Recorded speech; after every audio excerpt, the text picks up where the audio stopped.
I'll be the first to admit that I'm one of the most skeptical people I know. I don't believe in ghosts or any other paranormal stuff. I'm quick to dismiss stories that seem fake or, at the very least, fabricated. That's why I'm completely at a loss for words at what happened to me just weeks ago. I wanted to write all this while it was fresh in my mind.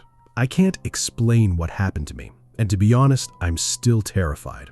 I thought to myself, maybe if I write what happened to me and share it with the internet, maybe someone out there can explain what happened. Well, hopefully somebody out there can explain. My friend Steve and his wife were going out of town for the weekend for their anniversary.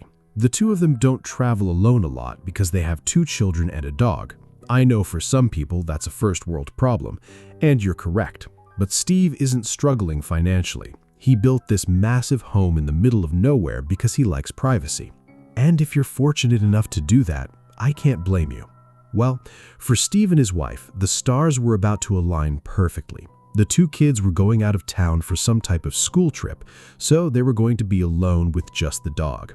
When Steve told me all of this, I insisted on going over and watching the dog for the weekend, so he and his wife could go on a romantic weekend getaway. He agreed, and the plan was set in stone. I would be watching his beautiful golden retriever for the weekend. I made my way to the house on Friday afternoon. I didn't work weekends, so I planned on just staying there Friday through Sunday. Steve stocked the house full of food and snacks for me and made sure I had everything I needed. It was a bit overkill for a weekend pet sitting job, but I wasn't complaining. I love dogs and I love quiet weekends, so win-win for me. Now for the scary part. On Friday night, the dog and I just hung out and watched movies. Steve sent me a text around 9 p.m. and said, "Don't get scared being all alone in that house. It can get pretty spooky at night when you're by yourself." I gave him a single LOL text back and told him to shut up. As I said before, I'm a very skeptical person. I don't get scared of empty houses or being alone in the middle of nowhere. I'm well aware that anything can happen, so I just don't get scared easily. I slept in the spare bedroom and Steve's dog came with me. We went to bed around 1 a.m. At 3:21 in the morning, I woke up to the sound of the dog barking downstairs. It was that loud and vicious barking. I won't lie, that actually did scare me, but more of the surprise scare, not that scared out of my skin kind of scare. I made my way downstairs, and the entire time the dog never stopped barking. I finally found the dog in the kitchen barking at the door that led to the basement. All the hair on his back was standing straight up, and the dog looked incredibly spooked by something. I was calling his name and trying to calm him down, but he just wouldn't stop barking. I grabbed the doorknob, and this sent the dog into a spiral. He was now running back and forth, barking and just going insane. Of course, my first thought was maybe some kind of intruder in the basement. Possible, but unlikely. Steve has all that super fancy security equipment, so breaking in is not something that's easy. I grabbed a big knife from the kitchen and opened the door. The dog ran to the doorway but didn't go down into the basement. He just stood at the frame and growled, his hair still sticking straight up. I turned the light on and descended the stairs. I started yelling a bunch of stuff, pretending to be a lot tougher than I am, but I heard or saw nothing down there. I tried calling the dog down into the basement, but he wasn't moving. I even went as far as to look all around the basement to give my mind some peace. It's a finished basement, so I looked in closets, in every corner, behind furniture, and even in the bathroom that's down there. No intruder and no evil ghosts. The only thing I did notice was how unreasonably cold it was down there. I know it's a basement, but I've been down there a million times and it's not that cold. Even in the dead of winter, it's never that cold. At the end of the day, a cold basement is no reason to freak out and run away. I spent the rest of the night in the living room. It took a while, but the dog finally calmed down and we both fell asleep again. The next day, the dog was completely fine. We played outside for a while and I just spent most of the day listening to music and watching movies. I went down in the basement at one point during the day and the temperature was completely normal. It felt like the rest of the house. I didn't really spend much time giving a thought and just went about the rest of the day.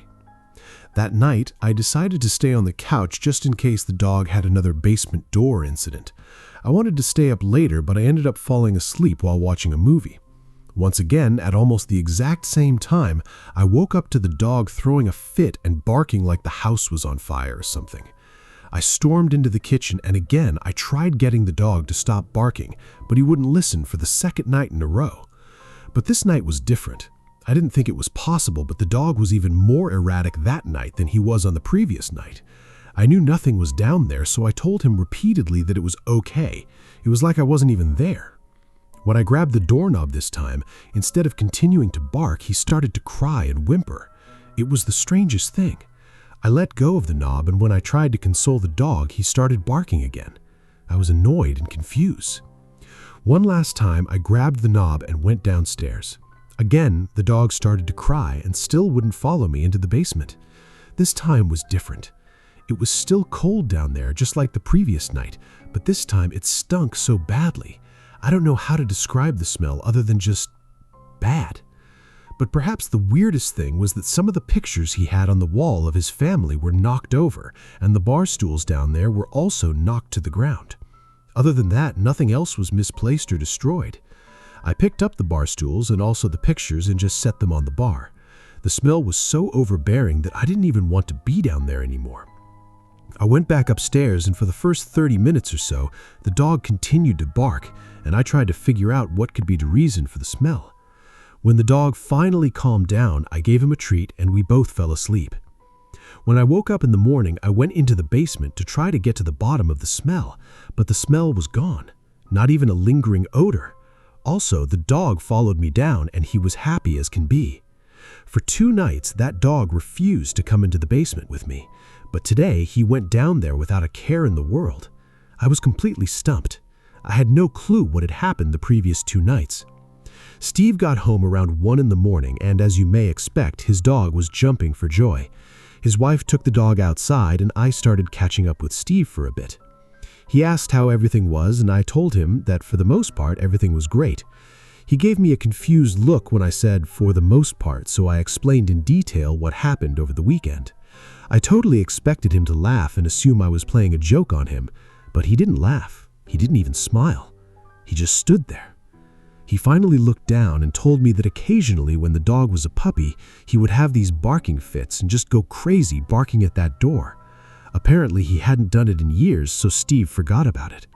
They never knew the reason, but then one night he just stopped doing it. I could tell Steve was freaked out, a lot more freaked out than I was. We talked about it for a little longer, but ultimately I kept telling Steve not to worry and it's probably nothing. It's been 2 weeks and I have not been able to stop thinking about it. Steve told me that since they've been home, the dog has been completely normal and has had no basement door episodes. I tried looking into it myself, but I haven't found anything that could logically explain what happened. Just when I think I may have found something that sort of explains what happened, once I add everything up, it doesn't make sense. So, what's the deal? Can someone out there explain to me why that dog was acting this way? What was the smell and where did it come from? I need help, people. I'm losing sleep and I don't even live in that house.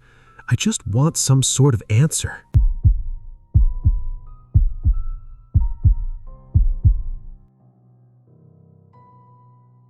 I don't know if this is considered your typical scary story, but it's definitely freaky and very unnerving. The more time that's gone by, the scarier it becomes for me. I'd love to share it and see what people think.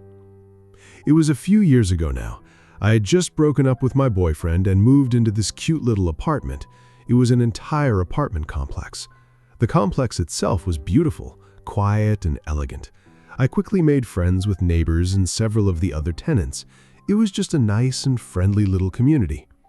A few months into my lease, I thought I heard the sound of running from the hallway one night when I was getting ready for bed. I looked out the peephole of the door but didn't see anything. There weren't any kids in my building, so I couldn't imagine who would be running at that hour, but strange things happened, so I didn't question. The next few nights I heard the sound again. I didn't get up and look because it just didn't seem that important to me at the time. It's worth noting that my apartment is on the ground level and my windows face a beautiful courtyard. The door to the apartment is still inside the building, and you need a key to get into the building. It took a little while to get used to the windows being at ground level at first, because if you wanted to, you could come right up to my bedroom window. I will say that I wasn't worried about anybody in this community doing that. I'm just stating that it was something on my mind when I first moved in. However, that information is about to become relevant because one night I woke up to what sounded like giggling outside my bedroom window. It was weird for sure, but I just figured some kids were acting stupid and hanging out too close to my window. I tapped the window glass and made a loud shushing noise. The giggling stopped for just a second, and then a faint tapping sound could be heard on the other side of the glass. It freaked me out, but I wasn't about to let some kids have that satisfaction over me. Once I composed myself, I grabbed the curtain and whipped it open. There was nobody there. I was looking at the quiet night courtyard and nothing more. Even if some kids were out there, I have no idea where they would have gone that fast. I closed the curtain and shrugged it off. I wasn't about to let some kids ruin my sleep. This weird giggling outside my window continued for a few nights. I just learned to ignore it. I have young nieces and nephews, and usually when I ignore their stupid pranks, they stop doing whatever they're doing. That was my plan with these giggling kids. I assumed that if I just stopped acknowledging them, they would stop trying to mess with me. And unless they gave me a reason to report them, I wasn't going to bother the apartment complex manager with this. I think it was 2 days later while I was at work that I received an email from the complex manager. She seemed short in the email. She asked if I could stop at the main office when I got home from work. She had to show me something and she claimed it was urgent. I told her I could stop by after work. I remember all day long being stressed about it. I was worried my rent money didn't clear or something like that. When I showed up, she told me to lock the door. She started talking quietly, almost in a whisper. This one guy who works in the security office came in and sat next to me. The manager told me that while the security guard was monitoring some footage, he came across this. She showed me security camera footage of the hallway where my apartment is located. Around 2 in the morning, 2 small hooded figures approached my door. They looked about the size of children who were maybe 10 or 12. They were just standing there in the grainy footage. It looked like they were standing about an inch away from the door. The scariest part of this was that when she fast-forwarded the footage, they didn't move at all. It was nearly 10 minutes of them just standing extremely close to my apartment door. Before they finally walked away, one of the small figures reached for the doorknob and tried opening it. You can clearly see them jostling the door a few times, but it doesn't open. After the 10 minutes in the video, they skip away from the side of the camera. I was finally freaked out. Whoever these kids were, they were targeting me for some reason. I told the security officer and the manager about the window incident, but when they looked back at the footage, they found nothing. We still called the police and gave them a statement. They said if anything else happens, give them a call, but at that point, there really was nothing they could do. The security officer attempted to see if they could find out where the kids skipped off to when they left my apartment door, but it's almost like they vanished. They couldn't find them on any other camera on the entire complex. The next night, I decided to stay awake. I was going to catch these kids one way or another. But that night, there was nothing. No giggles and no sounds from the hall. It was about a week later, and I heard something coming from the hall. It was about 1:30 in the morning. I muted the TV and listened intently. I heard the sound of my doorknob rattling around. It was happening. The kids were back at my door. I ran over nervously and yelled for them to get away. I could hear a child laughing and then another soft child voice whisper, "Mom, we're home. Just open the door and let us in." I didn't say anything. I looked through the peephole and just saw 2 small figures with their heads down. The voice whispered again, "Please let us in. We're home now, please." That last please that the child said almost sounded desperate. I didn't care. I yelled that their mother doesn't live here anymore and that I was going to call the cops. Both kids started to giggle. Then the doorknob started to shake again. One of the kids started throwing their body into the door, but it wouldn't budge. I stood there holding the door for a minute. I didn't hear laughing anymore, and the doorknob wasn't shaking. When I looked one last time, nobody was out there. I was still too afraid to open the door just in case they were just outside of my view. I called the police, and the cops were quick to assume it was just the local kids playing a prank on me.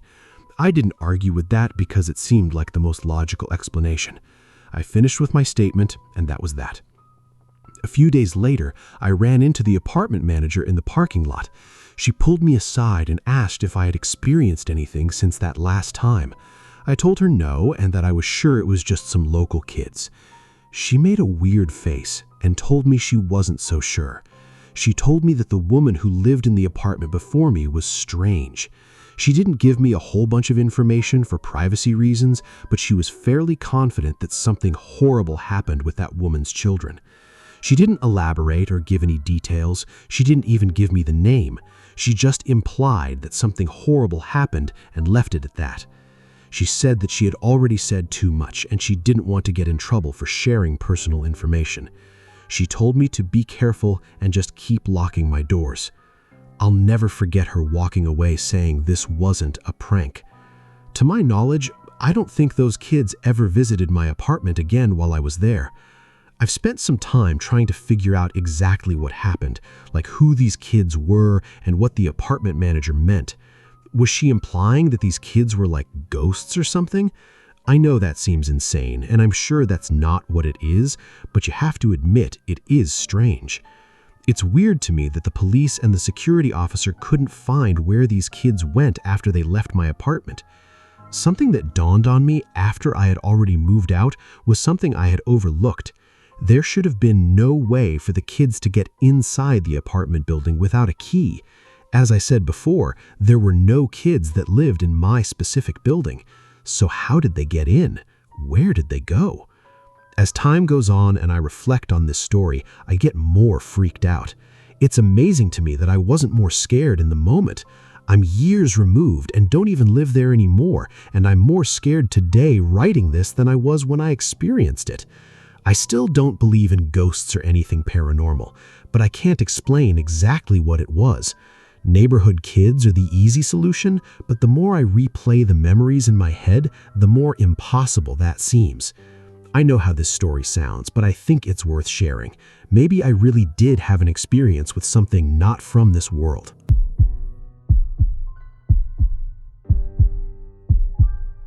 This story I'm about to share happened to me around 10 years ago. It's without a doubt one of the most terrifying things that's ever happened to me. I recently stopped telling people this story because most of the time people tell me I'm lying or making it up. It was my wife who pushed me to write this down and share it. She said maybe somebody out there has gone through a similar experience. So here it is. Back then, I worked at a dead-end job. Just like most of us, it was a way to make ends meet. The mundane drag of retail work was beginning to drain the life from me. One afternoon, when I was leaving work, I noticed something neon pink hanging from my car door handle. It was a sticky note with a friendly message written. It simply said, "You're special, and I hope you have an amazing day." It also had a smiley face sticker attached to the note. I thought it was nice, and it made me smile. Other than that, I didn't give it another thought at that moment. The next few days when I left work, I would have a message attached to a note in the same spot. I know some people have told me that it's creepy and weird, but I liked the attention. At that point in my life, I wasn't getting attention very often, so it was nice to be seen. After 3 or 4 friendly messages, I decided I was going to leave a message on my door this time. When I parked for work that morning, I grabbed my own sticky notes and wrote a message. I kept things friendly while also walking that line of being a little flirtatious. When I left work that afternoon, I was happy to find another note. The flirt worked because this person started flirting right back. I didn't know if this was a joke or if it was serious, but either way, I kept the charade going for a few days. The shift before I had a day off, I left a note saying something along the lines of, "Don't miss me too much on my day off." When I left work, I had a sticky note that just had a sad face drawn on it. This is where I thought the game would end for good. Somebody was having fun with me. I gave in, and now that I was going to be off, I figured it would just fizzle out. I couldn't have been more wrong. When I woke up the next morning, I did some stuff around the house. It was late morning when I went outside for the first time. I noticed something neon pink on the car door again. I couldn't believe my eyes. I tentatively approached the note. It said, "You look cute when you're sleeping." This scared me. After a little while, I concluded that someone was messing with me. It clearly was someone I worked with who knew where I lived. It was the only thing that made sense to me. I crumpled the note up and threw it away. When I returned to work, the notes continued for a few days. They started friendly, but by the third day of my not responding anymore, they started to get mean. The friendly messages were now saying things like, "You better answer me, and remember, I know where you live." I thought about calling the police, but I was still so sure that it was somebody I knew messing with me. I decided to leave a note the next morning. I wrote a message saying to leave me alone or I would call the police. I didn't really have plans to call the police, but if it were really somebody I knew, I thought that this would be when they finally came forward, or at least stopped with the notes. When I left work that afternoon, I noticed that my note was gone, and for the first time in a while, I had no new notes on my door. I felt relieved. I still wanted to know who it was, but if the note stopped, I was happy. That night, I woke up at some point in the middle of the night because I thought I heard something. Ever since the note outside, I was on edge. I sat in bed for a minute, just sitting silently, trying to listen. Then I heard something again. It sounded a little like shuffling, but it was hard to tell if it was just the house making noises or if it was something more alarming. I assumed I was just hearing things, but I wasn't taking any chances. I grabbed a baseball bat and made my way down the long hallway from my bedroom to the open living room. Every step I took, I started thinking the worst. If a person were standing in my house, I don't think I would have been able to hit them with the bat I was holding. I just am not that type of person. I made it to the end of the hallway and just stopped. Whatever bravery I had when I left my room was gone. If you're standing at the end of the hall, you can see my living room, dining room, and kitchen. I turned on the dimmable lights and scanned the room from where I was standing. I was too scared to move any further. I kept imagining somebody hiding behind the couch or something. I stood in silence for a minute or so, and I heard nothing. I turned the lights off and briskly walked back to the bedroom. At any point, I expected somebody to charge after me, but thankfully that didn't happen. I locked my bedroom door and turned on the TV. I wanted to drown out the noise of nothingness. I ended up falling asleep eventually. When I woke up that morning, I almost forgot about how scared I was. I walked to the fridge to grab some juice, and that's when I saw it. A bright pink sticky note was stuck to the fridge that said, "You can't keep me away," with another smiley face attached after that statement. After being frozen for about 30 seconds, I ran to check every door and window in my house, and they all were still locked. I know for a fact that nobody had a key to my house. My family lives in another state, and I'm not close enough with anyone here to trust them with a key. Somehow, this person got inside my house and left a message on the fridge. I wasn't playing around anymore. I called the police and gave them the info. They claimed to have done an investigation, but they weren't able to get any useful information. Unfortunately, random notes were not a lot for them to go off of. At least, that's what they said. They did try to check the cameras in the parking lot where I work, but where I park, the cameras don't reach. The employee parking spaces are on the side of the store. There are no cameras there. The police concluded that it had to be someone who knew me. I would have agreed if it were not for the note inside my house. I'm a freak when it comes to locking my door, so I know that nobody had access to getting inside the house. I stayed at a friend's house for a couple nights just because I wasn't ready to sleep at my place yet. We ended up going to the hardware store and bought all new locks for the doors. That first night back at my place, my friend stayed over with me, and nothing happened that night. A few months had gone by, and nothing happened. No new notes at work, and nothing at my house. It was over 2 months later when I left for work one morning, and I noticed one of the horrible pink notes on my front door. I grabbed the note, and it said, "You guess you don't want to play anymore." I called the police right away, but they didn't do much. I invested in cameras after that, but nothing ever happened again. Changing the locks in my house might have saved my life. Somehow, this person had to have had a key to my house. It's the only thing that makes sense to me. What I can't figure out is why me? And who was that person? Whenever I think back about that entire situation, I almost get sick. I think back to the night I heard something inside the house. There had to have been a person hiding somewhere just inches or feet from where I was standing. Why didn't they harm me then?